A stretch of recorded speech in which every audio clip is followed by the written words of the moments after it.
നമ്മുടെ പല ചർച്ചസും അവരെ അഡ്മിനിസ്ട്രേഷൻസ് കൂടുതൽ എലക്ട് ചെയ്യപ്പെടുന്നത് ഡെമോക്രാറ്റിക് സിസ്റ്റം വഴിയാണ്.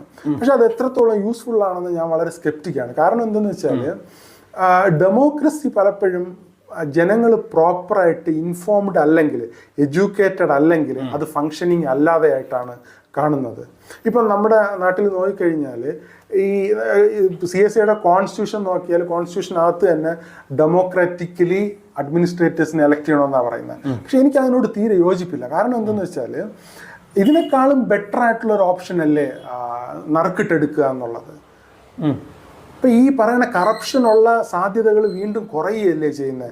മറ്റത് ഈ ജനങ്ങളെ കുറേ ചാക്കിട്ട് പിടിക്കാനും കാശ് അനാവശ്യമായിട്ട് പമ്പ് ചെയ്യാനും ഇവരെ അധികാരം നിലനിർത്താനും വേണ്ടിയിട്ട് പല രീതിയിലും ഈ ഡെമോക്രാറ്റിക്കലി ഈ അഡ്മിനിസ്ട്രേഷൻ വരുന്ന ആൾക്കാർ ട്രൈ ചെയ്തുകൊണ്ടേയിരിക്കില്ലേ.